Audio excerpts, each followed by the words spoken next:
the Philadelphia Eagles are Super Bowl champions. E-A-G-L-E-S, Eagles! Swing and a miss, struck him out. The Philadelphia Phillies are 2008 World Champions of Baseball. Ladies and gentlemen, the Flyers are going to win the Stanley Cup. The Flyers win the Stanley Cup for the lead. Yes! Iverson, wow, what a fake off Daniels as he broke his ankles and got all the way to the cup.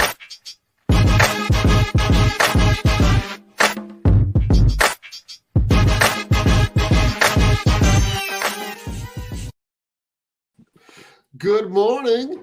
Good morning. Do not adjust your televisions. It is Saturday morning, but we're still drunk on broad. We got episode 111 on the Fired Up Sports Network. Joe, welcome in. We're waiting on Rich. Not sure if he's got some technical difficulties, but as soon as he pops in, we'll drop him in. Joe, what's going on? It's a busy sports time.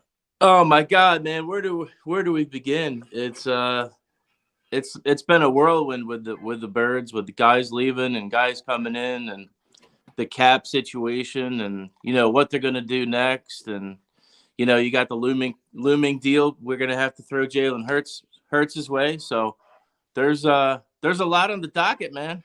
There's a lot, man. Listen, the Sixers are battling for that number 2 seed. I'm sure that inevitable matchup with the Celtics at some point during the playoffs. You got the Phillies winding down spring training, less than a week away from opening day.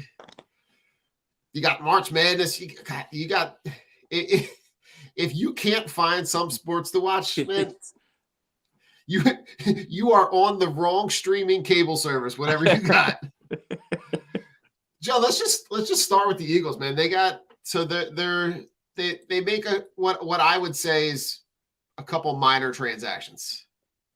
They got the last time we left off, right? They agreed to the contract with Mariota, right? Mm-hmm. I think we can all agree that deal essentially allows you to have the offense not change very much. You can essentially run that same offense. What are your thoughts on as far as when they bring Mariota in? I mean, he's a backup, so you're not going to really have to rely on him, I don't think, too much. But the fact that he's a capable starter, come in and play as needed and win you some games is huge. And the fact that he they seem to run a very similar offense down in Atlanta. So you're not going to have a big drop. I don't think you're going to have a huge drop off between Hurts and Mariota. He's got that athleticism. He can throw the ball.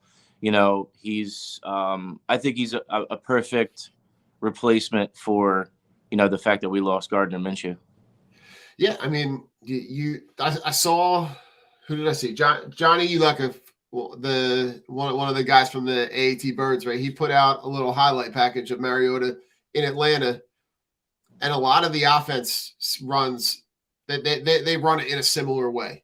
So I think for me, I like the fact that the seamless transition, and fingers crossed, man, you don't ever see Mariota. Mariota doesn't ever see the field unless It's like those last couple games. But knowing that you have that guy on the back end of that offense kind of gives you, he's not going to run it the same as Hurts, right? That he struggles reading defenses, as far as the intermediate to deep passing game. But having him here, and I'm sure at some point during the draft or free agency, they'll probably bring in a young guy to develop. I don't think that Ian Book is the next guy in the pipeline, but they are notorious for having those guys in the stable to be able to kind of move on. They've kind of made a good history of that. So now some of the minor guys, right? You bring in Greedy Williams, right? Which I think is, a guy that, for all intents and purposes is going to be your third nickel corner, like not a guy that's challenging anybody, right? You could pencil in Bradbury and Slay, but I think a guy that had a lot of success in college, right? LSU comes with a good pedigree. I think you get him in-house, you develop him. It's a 1-year deal, and that's the one thing that I saw, right? The Greedy Williams, the Justin Evans, the Nick Morrow, the Terrell Edmonds, they're all 1-year deals. Yep. Right, so you're getting those guys cheap. You're getting those guys where if you bring them in-house, if you like them, you can extend them. But if you don't, there's no long-term commitment that you're tied down to. So does it out of those 4 guys, so right? So Greedy Williams, Justin Evans, and Terrell Edmonds, those are all guys that are on the back end, right? A corner and 2 safeties. And then Nick Morrow is probably a guy that you can probably pencil in to replace one of those linebacker spots. Yeah, I mean, it's cheap. It's low risk, high reward signings that they've done. That's just how he operates. He's trying to find a diamond in the rough while still trying to manage the cap. The good thing about all these guys is they're all young, so they're out there, they're hungry, they're trying to get a deal. They all want to get a 4-year deal or a 5-year, whatever it may be. So it's like in game, they're trying to keep a job here. They're trying to get a contract. These guys have had success, so the guy that they got from the Bears, Moreau, was a starter last year. He had 100 and some tackles. I'm not quite sure if he was there with Desai. I don't know if their paths crossed. I'm not sure, but right, like 117 tackles. Yeah, that's no slouch. So he productive, and a guy that he didn't miss any games. Yeah. You want consistency. You want guys that are good. The best ability is availability. So, if the guy can get on the field and be productive and be successful, then it's a win-win. I love it. So if you look at the guys that they lost versus the guys that they brought in, right? You replace Miles Sanders with Rashad Penny. I still think that that's a position that they upgrade. Sure. And I want to talk about something in a minute, Joe, because I've kind of switched gears, and so you replace Sam Alou with Cam Jurgens. Yeah. You replace Javon Hargrave with Jordan Davis. Terrell Edmonds maybe replaces CJ Gardner-Johnson. Nick Morrow replaces Kazir White. TJ Edwards is replaced by Nakobe Dean. There's still a lot of talent on this team. Sure.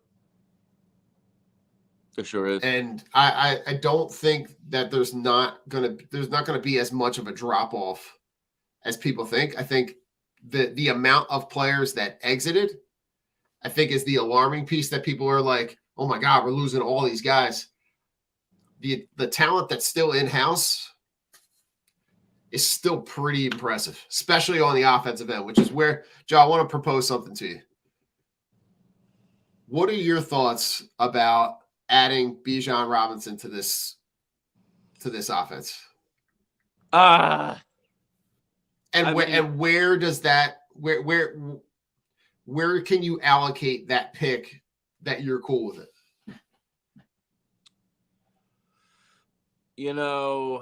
I don't know.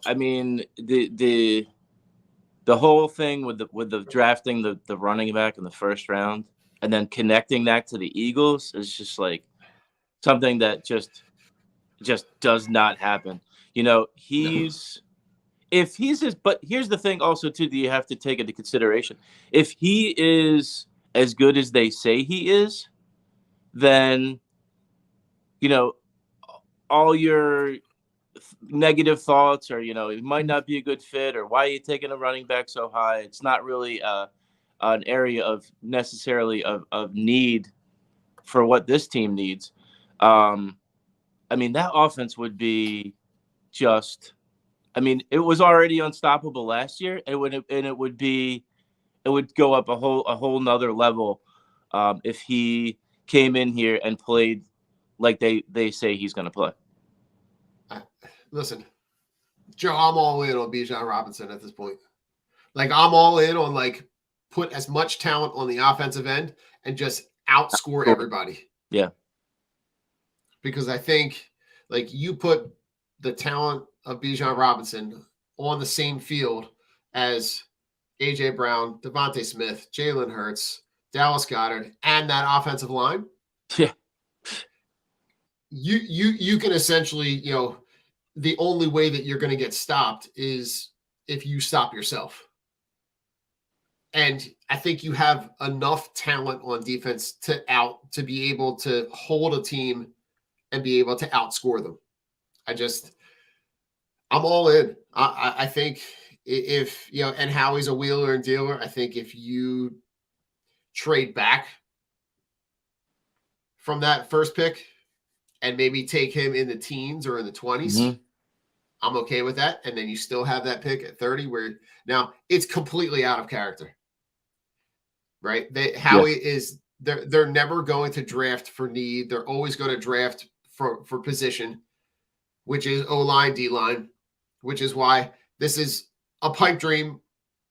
But the value, if you can get him at the middle or the late first round, man, the value at that position and what he will add to this offense far outweighs anything that you would bring in if you get a guy like, you know, the tackle from Northwestern. You know, that could be a guy that, you know, could you bring him in and play him at that guard spot where Sayamo, or have a competition between him and Juergens? Sure. Could you bring in one of those, you know, D-line guys, whether it's the kid from Texas Tech or Pitt? Like, I don't know. I think it may be like the shiny new toy. Like, I'm just like, it's the one that when you went to Toys R Us, it's the one that, like, everybody was like beating each other to get. Yeah. I just, you know, to me, I'm kind of all in on that. I love the idea of adding a dynamic player like that to a team that is, like, already ready to go, and you can fill in the pieces on defense because they still have a lot of talent on defense. I think they can still hold teams to points if you have enough offense to be able to outscore them.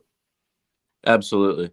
And the issue with, you know, the 10th pick is, you know, yeah, obviously we need we need to upgrade the defensive tackle position, but other than Jalen Carter, who's, you know, got all these issues and the stuff going on, and he's not in shape and this and that, it's, do you gamble at 10 on him if he's there?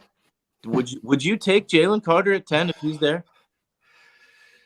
You know, Rich said this a couple weeks ago. He is giving me like this, like, super bust kind of vibe. I don't know why. It's got to be all the off-field stuff, because the play that he put on tape, like, phenomenal, game record, right? And you put him on a D line with him and Jordan Davis, and then you put, you know, Graham and, you know, Josh Sweat, or, you know, Reddick, Jordan Davis, right? You put those guys, right? And now you're talking about multiple guys that can wreck a game. The off the field stuff has just got me like, like it's the pause that I'm really, really struggling with. That, like, I actually, for me, I don't even think he's going to make it to 10. Wow. I think there's going to be a team earlier on, you know, a team like Chicago that trades back, that, you know, maybe takes him. Yeah, at 9. You know, they're in the draft. Yeah. They spend a ton of money in free agency, so they're looking to get a guy, you know, to bring him in on a rookie deal. For me, that becomes really difficult to, like, full on commit to. The on the field stuff, absolutely. But I always think about this, like, I like drafting guys that I don't read on any other section of the newspaper but the sports page. Right.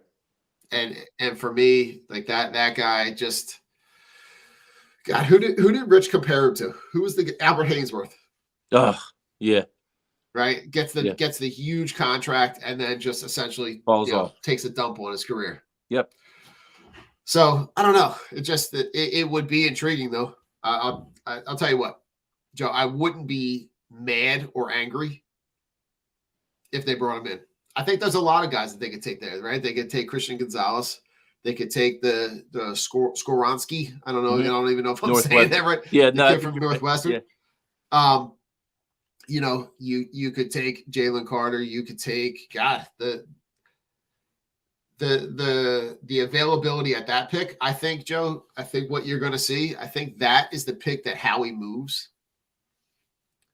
because I think there's value there. I think that they feel like there's enough guys in that 10 to 20 range that they would be comfortable with, because I think the run on quarterbacks is going to be high. Oh my God. I think there could be three or four before they pick. Right. Which pushes all those position players back. So then the pool of guys, when it gets to their pick, they're like, all right, well, one of these 5 guys is going to be there. We're cool. We'll move back 4 slots. Maybe, what does that mean? Do they pick up a second? Do they pick up a third? Do they pick up another one next year? Who knows, right? Because they're essentially, they keep parlaying these ancillary number 1 picks year after year. Yeah. And it's putting them in a position to have a really good conversation about still being that elite level team, but being in the position to draft elite talent. Yeah. And I think that they only have, what is it, 5 picks or 6 picks? I think it's 5. Yeah. So, they're trying to add draft capital. If they're at 10 and these guys start sliding and the team says, oh, so-and-so's on the board, let's call Philly and see if we can make a deal, because I really want that guy. There's going to be teams that I'm sure that are going to do that. And how he wants to add picks. Yeah. To add depth, to add to the positions of need. So, I think there's so many things that are on the table with this year's draft, with what's going to be available and what we need. It's going to be interesting to see how this all unfolds. So here's a scenario, Joe, right? You've got CJ Stroud, you've got Bryce Young, you've got Will Levis, who are all penciled in for picks before the Eagles pick. There's probably going to be a team that's going to panic and try to trade up and get Anthony Richardson. Mm-hmm. A team that's desperate, team that's in that, we're a quarterback, we've got enough talent around that we can, we've got a guy in place, we can develop this guy. It's the kind of thing where, like, I think that scenario, it's very similar if you remember when the Ravens drafted Lamar Jackson, right? The Eagles have the last pick in that first round. Yeah. And Lamar Jackson's still available, and they jump up. The Eagles trade that pick to the Ravens, and they take Lamar Jackson. It could be a scenario like that where a team gets desperate and they're like, well, we need a young quarterback to develop. Let's jump up. And I think Howie's good at that. He always wins the trade, which I'm totally comfortable with.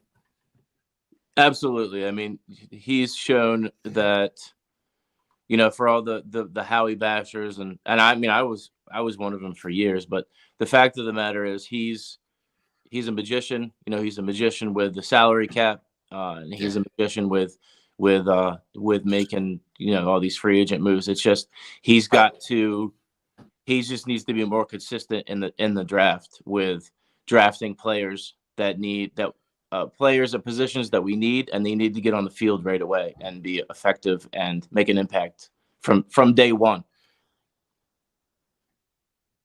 I agree. And Joe, just before we switch positions here to talk about the Sixers. So the Eagles pick at 10, at 30 in the first round, and then they have pick 62 in the second round, 94 in the third round, and then they don't pick again until pick 219. Wow. So yeah, I find it hard to believe that the Eagles are going to go into a draft and not pick in the 4th or the 5th or the 6th round. So they're going to flip picks. They're going to trade but to have 4 picks in the top 94, it's not. That's cheap. good. That's a good pool to pick from. Absolutely. Joe, anything else, Bird, you want to talk about? Man, there's so many things spinning through my head with them. It's just I guess my thing is what big impact player would they consider bringing in next, and at what position? Do you think All they right, make so a splash move? I do. I think they do. I think it happens on defense. But like there are some still intriguing, vet free agents that are out there, right? They got Keanu Neal, right? Who's a little older, but is a veteran guy that's still a free agent that, if he hangs around out there long enough, he's going to want to play at some point. So maybe that's a deal that they get done, on the cheap. Bobby Wagner's a guy that, intrigues me as far as, upgrading that linebacker spot, even though they've brought, Nick Morrow in. I don't know though. I feel like there is gonna be a move for a guy that's, similar to, Gardner Johnson.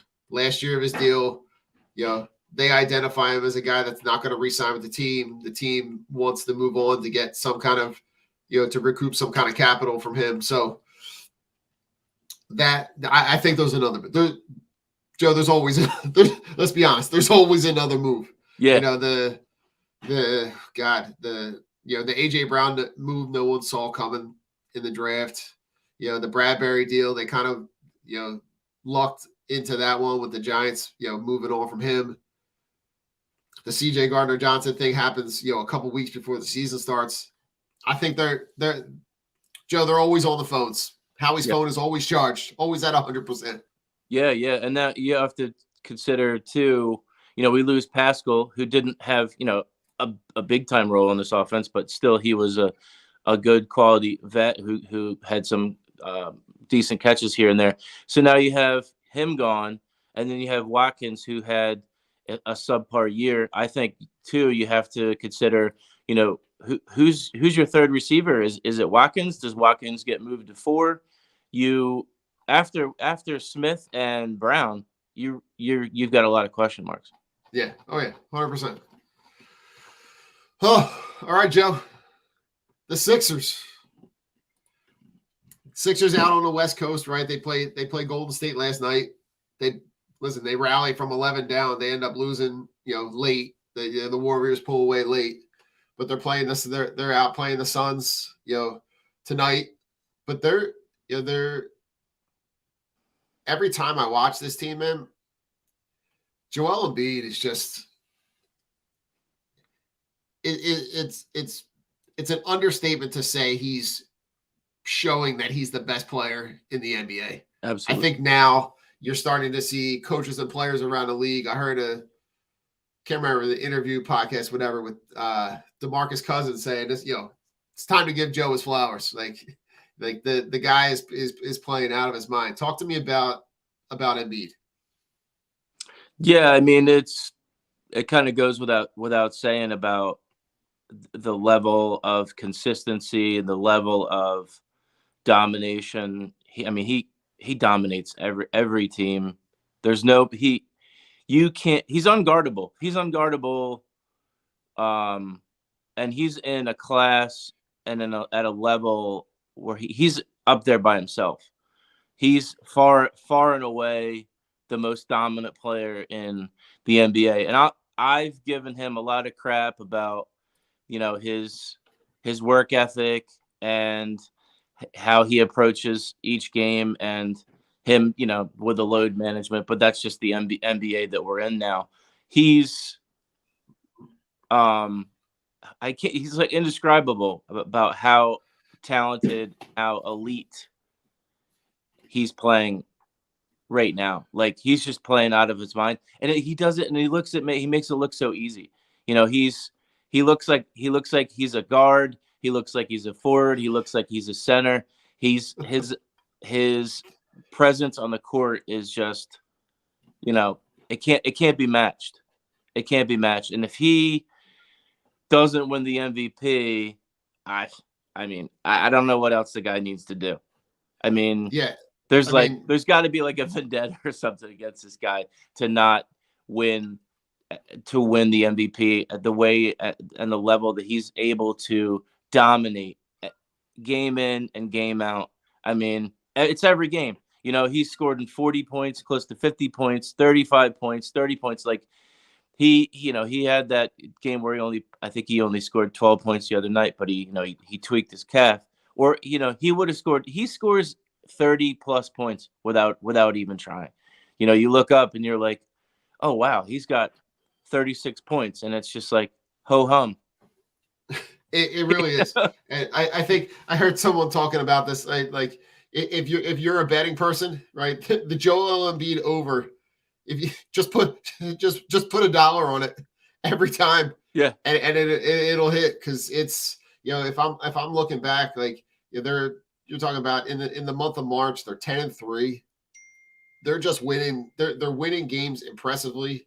And even in the couple of losses, right? The game that they lose to Chicago in double overtime, they're playing really, really well. The Warriors are strong at home, but it's just it's every night. Every night he's doing something. And I think the thing for me that's most important, right, is these games that they're winning in that one. They have 1, 2, 3, like they win 7 in a row, maybe. yeah. He was not most of those games where he scored 38, 36, 34, 39, 42, 35. He's not even playing the fourth quarter in most of those games. Yeah.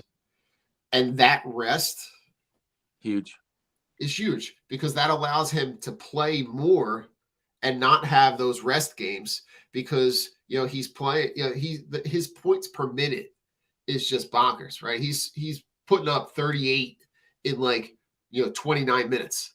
Like to have the point per minute average above 1 is just showing you how productive he is on the court. And I mean, Joe, there were plays last night where he looked like the point guard. It was wild. Yep. To see him just get the rebound, go full tilt down the court, and then distribute to Maxey for a layup. God, it's just impressive to watch, man. He's just and they're going to need him. That rest is going to be super important as they go down the stretch, because they're going to need him, and they're going to need Harden, which is why I think this trip, I don't think Harden plays on this West Coast trip. No. And you hope that his Achilles is going to be better with that rest. He's an older player. He's got a lot of miles on him. So you just hope that downtime is going to benefit him, and he's going to be back to his old self.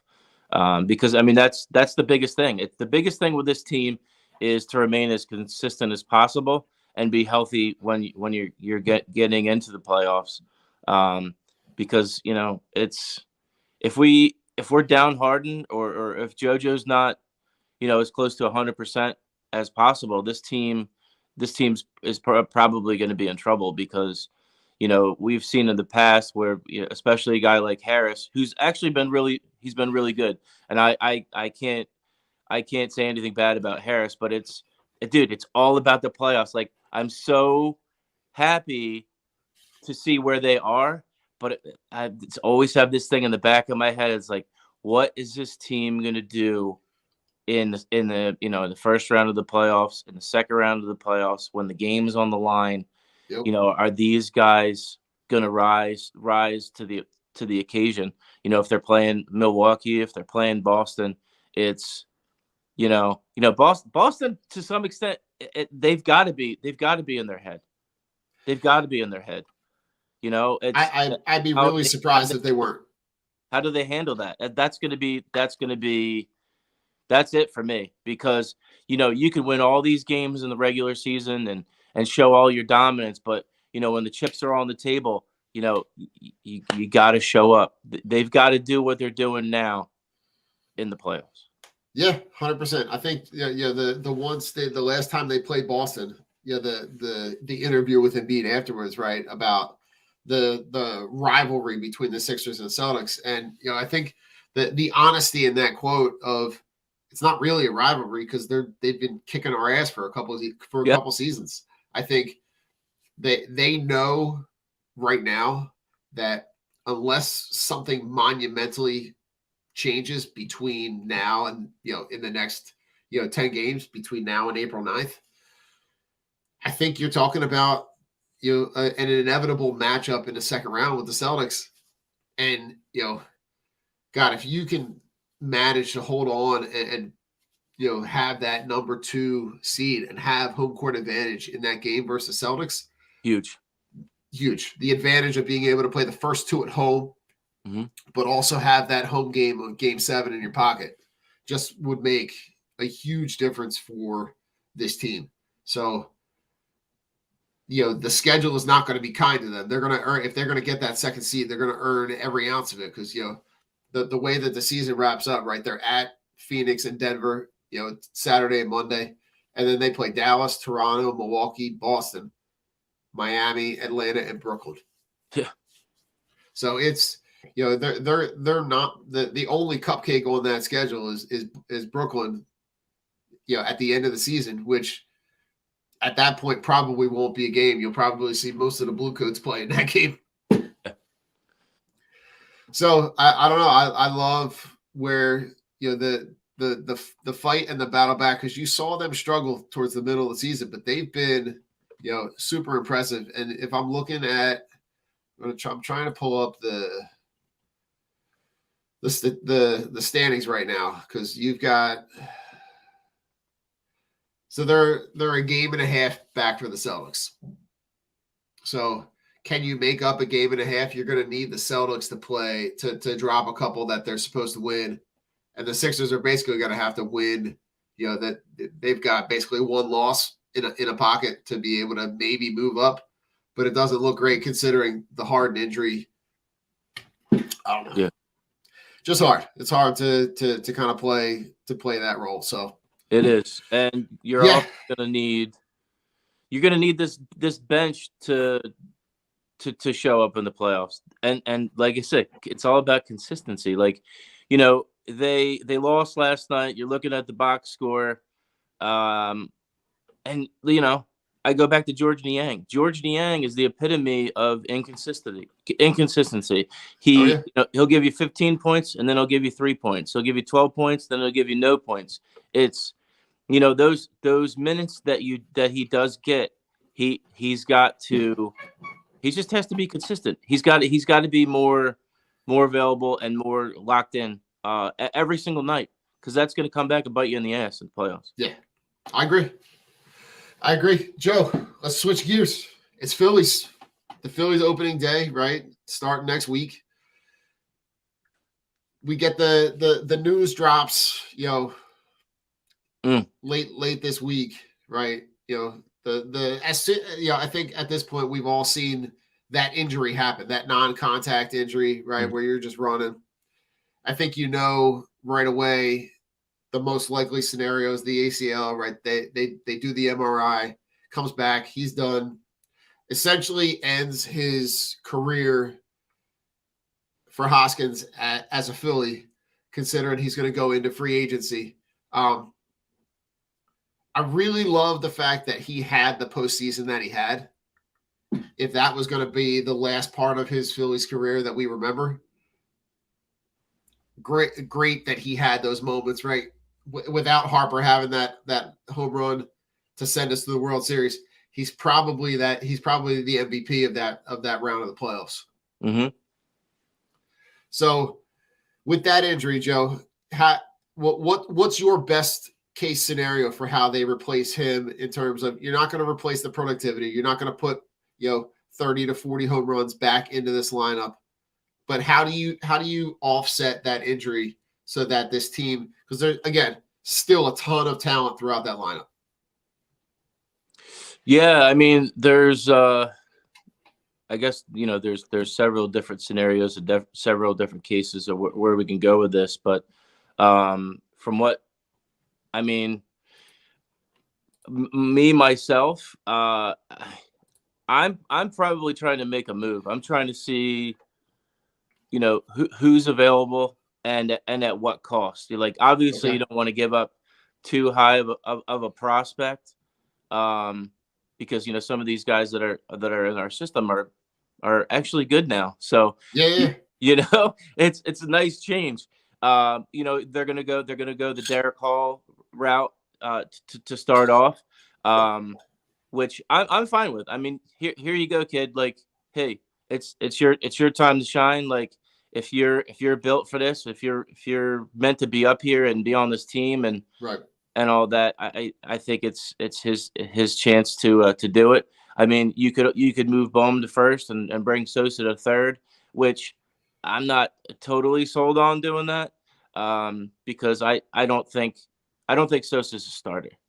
I just don't think he is somebody who should be playing every day. That's just my own personal opinion. But if you are asking me my own personal opinion, I'm trying to see, what team would make a first baseman available and at what cost, because you want to go with the guy that's more of a sure thing.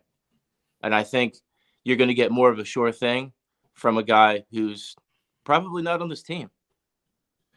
Right. I mean, for me, like I think at the moment it's going to be a revolving door, right? You're going to see some combination of, right, Derek Hall, who, is going to be the guy that when you need a left-handed bat at first is going to be the guy that they're going to go to. I think when you see a situation where you're going to need a right-handed bat out of the first base slot, I think some combination of, right, Bohm slides in and plays first, Sosa plays third. I think that it could be, could Schwarber play first at some point? Maybe. Is it a spot where Real Muto plays first and Stubbs catches? Like, it's going to be a very creative scenario for Rob Thompson to be able to make this situation work until they commit to something. But I like the idea that they like what they saw out of Derek Hall at the beginning of the throughout the season last year, when when he has to slide into that lineup. And I like the idea that they're committing to him. Right. That it's not a wishy-washy scenario. Next guy up, he's the guy that's going to take over this role, and maybe that off season of being able to try to figure out what he's doing wrong when he's struggling against certain pitchers. He does struggle against left-handed pitching.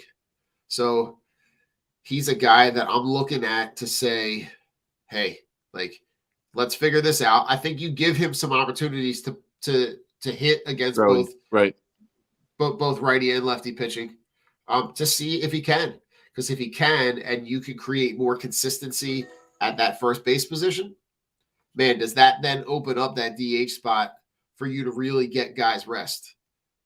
And I think when you get Harper back in this lineup, you're now going to create more flexibility, right? Because now you've got essentially a logjam, because you've got Harper and Castellanos and Schwarber. Maybe Schwarber plays first, Castellanos plays the other outfield position. There's going to be a lot. The lineups that you're going to see are going to be really creative. But I think the thing that's going to be great is the fact that you have talent at the plate all throughout this lineup. Yeah, it's going to be interesting to see where guys get plugged. It's like plug and play.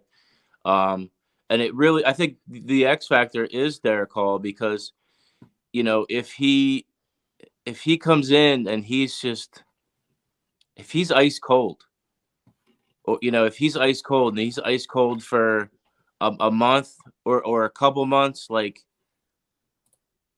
where do they go from there? Because, and like you said, if he's still not having success against lefties, do you bring Baum in for first, put Sosa at third, but then you're also affecting these guys mentally, because it's like, okay, you have a guy like Bohm plays at third. That's his position. Now he's Yeah. in and out of the lineup at a position that he's not used to. So Right. you have to factor all that in as well. So it's good. It's really going to come down to Hall being like, he's got to be in, he's got to be on, and he's got to be on like right away. I agree. It's going to be important for him to be able to establish that position early, and the more that he can be consistent with that, man, I'm all in. Joe, the ESPN put out their top 100 baseball players. I saw this. Joke. There could not have been more of a joke, right? Here's the great thing, Joe, right? You add Trey Turner, who is now the number 8 player, right, in Major League Baseball. That addition of that player in this lineup, right? And you saw, I think, a little preview during the World Baseball Classic of exactly what you're going to get out of this guy. And that guy, the number 8 player in baseball, was batting in the 6, 7, 8 spot in that line. And the amount of productivity that you saw in that short span, right, in this ballpark, I think you're going to see the home run numbers go up. I think you're going to see the stolen bases numbers go up. I'm just waiting for that first smooth, effortless slide into home where it just pops up and just kind of like casually walks into the dugout. Yeah, like no big deal. Talk about him real quick. Oh man, I mean, you gotta love that guy. You gotta love a guy who, you know, he's a winner, and he just wants to win, and he can do anything and everything. Like, he is elite. He's an elite fielder. He's an elite base runner. He's an elite hitter. He can hit singles. He can hit doubles. He can hit home runs. This team now can play real small ball. You know, he can hit he'll probably hit 30 home runs. I have no doubt that he'll probably hit around 30 home runs. But he can also, it's all about him getting on base. Yeah. You know, and driving in runs. Like, yep. You know, and then that game, right? Yeah. That spring training game, right? He gets on base, steals second, Schwarber hits ball in the gap. Within 3 pitches, they're up 1-0. Yeah. And that's what it's gonna be like every single time he's up to bat, and every single time he's on base.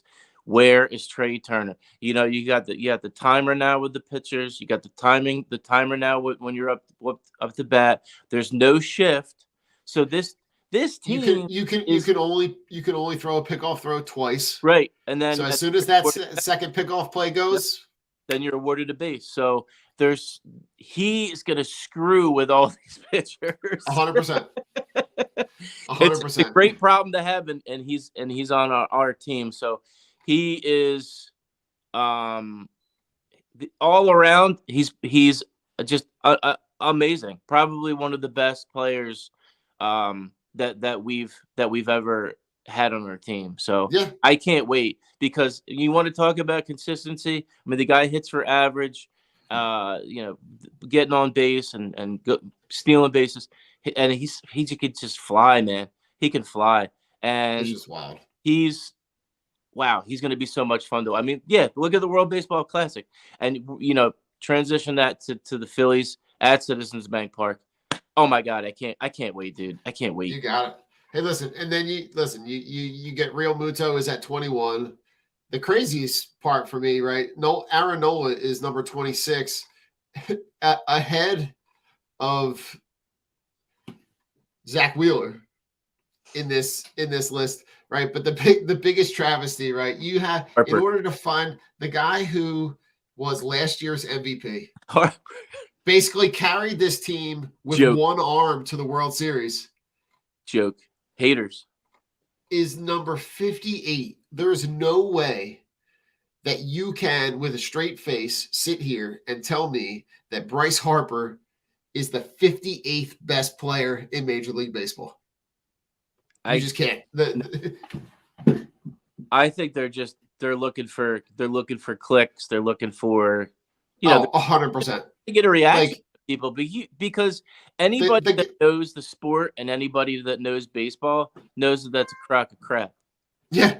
The two guys ahead of him, right? Jeff McNeil, Cedric Mullins, Brandon Woodruff. Come on, man. Dansby Swanson, Matt Olson. That's a joke. Matt Olson's not bad. Jeremy Pena. Right? There's no way. I don't know. It just bothered me. But Joe, anything else you want to talk about before we jump out here into final thoughts? Man, it's just from the guys that are healthy, we really can't. We need to stay healthy from here on in. We can't. It's going to be really hard to take another major injury. We need to get these guys back, get these guys healthy, because you can only plug and play so much. Right. It's going to be, getting off to a good start and staying healthy, man. Got to stay healthy. Sounds good. Listen, everybody, it's been a wonderful Saturday morning. Go get your Wawa hoagie, right? Go find the March Madness games. I'm sure everybody's bracket is toast right now, so just go watch some good college baseball. You got the Sixers tonight. And God, we're ramping up for opening day of Major League Baseball. So really thanks for everybody tuning in, checking it out on the podcast. We got the highlight tapes. We got go check out the sponsors. You'll hear them in a minute. But really appreciate everybody tuning in. Joe, go Birds. Go Birds.